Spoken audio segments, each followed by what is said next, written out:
The ACT government plans to connect the city centre to Lake Burley Griffin via the West Basin Waterfront Master Plan, otherwise known as the City to the Lake project. The precinct is set to include new parks, cafes, restaurants, plazas, a new stadium and an aquatic centre.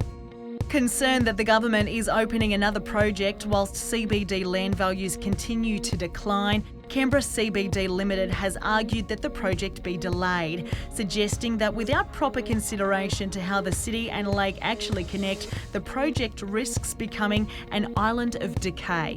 Experimental lakeside social projects like the Westside Container Village, which aimed to invigorate the lake precinct, have been deemed a failure, with the ACT government forced to take over management of the site due to low visitor numbers and the threat of its traders going bust.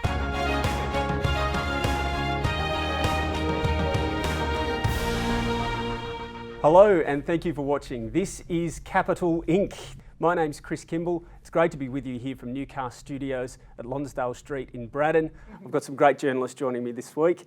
Ginger Gorman, freelance social affairs reporter, Amanda Whitley from Her Canberra, Emma McDonald, senior reporter from the Canberra Times, and Kristen Henry from Mixed Breakfast. Ladies, Hello. Thank you for joining me. Planning has been front and centre for Canberra people since the days of Walter and Marion, really. We've seen some massive evolution in the city in terms of New Acton and areas such as Braddon, where we are here at the moment. But the big future planning issues evolve around places like the City to the Lake project, the West Basin, while we've got the Westside Container Park continuing to attract controversy. And amongst all of that, you've got organisations like Canberra CBD Limited saying the heart of the city is suffering while we're doing all this placemaking around the edges. Ginger Gorman, do you think it should be a question of this project or that project, or should we? To me, these are two totally separate things. I think the Container Village is an amazing idea. There's fantastic food down there, there's fantastic wine, there's great views, but it is a difficult location. It's hard to get to, and unless you're going there on purpose, if you like, you don't wander past it, you have to choose to go there. So they've got an issue with how do we get people to that location. It does have problems, there are a lot of questions around it. The CBD is a different issue. It is almost a dead heart at the moment. I was speaking to one of the traders just a couple of days ago and she was saying she feels quite frightened late at night there. It's often dark. I walked through there the other day and I think I got asked from London Circuit, sort of passing the merry-go-round, that short walk, I got asked for money 8 times by various different people in quite bad states of repair. So there's a question there about how do we bring life back into the city centre? It's a very important question. How do you put them back though, Ginger? Because I think the Westside Shipping Village is a prime example of if you build it, they might not come, and they've never come there. And every time I've driven by, I've just felt really, really sad for those hard-working small business people who have invested, some of them have invested life savings on the promise of a bustling thoroughfare of passing traffic and increasing trade. The government has promised again and again, Floriade, you'll be overrun. That certainly never happened. Yeah. They try and schedule a lot of events there, but nobody goes there. So I think, we need to be careful with saying, yeah, we're going to build this, we're going to develop West Basin, we're going to put a shipping container down. It does not mean that people will come. When you look at Braddon, that just happened. It's awesome. Organically. It evolved by itself. But it's also a lot prettier. I don't think that we can say the pop-up village is that pretty and or inviting, isn't it? Is it? There's some brilliant vendors there. They're doing some amazing things. I think one of the things is that, and I think Jane Easthope, who's CEO of Canberra CBD Limited, said, it's kind of we're creating more islands. I mean, New Acton in itself is a brilliant precinct, but it really does lack that connection from the city centre. I think Westside Acton Park, the idea behind that is to activate that part of the city. But I think it's kind of one of those cases of brilliant in vision.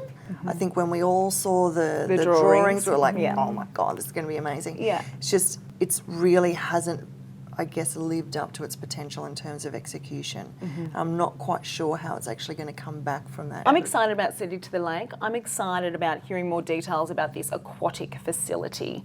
My creative mind likes to go to a place and think, is it a Brisbane South Bank? Are we building a beach? Is it, if they're going to tell me that it's another pool, well, you can go home. But if it was something like a South Bank and we got a beach or something that looked like a beach in Canberra, that would be a game changer. That would be so excellent. If you had really cool cafes or pubs or clubs like you were talking about. Absolutely amazed at how we have failed to capitalise on the lake. It is just, I think there's more passing traffic going around the lake on a Saturday or Sunday morning than there is through the whole of Civic. What about the whole discussion about putting City to the Lake on hold to focus on the city centre? Are we trying to do everything all at once? I can't see how Civic is going to improve without a really deliberate strategy. And as a proud Canberran who's born and bred in this city, Civic is my natural home. It's where I'm a Northside girl. I have a real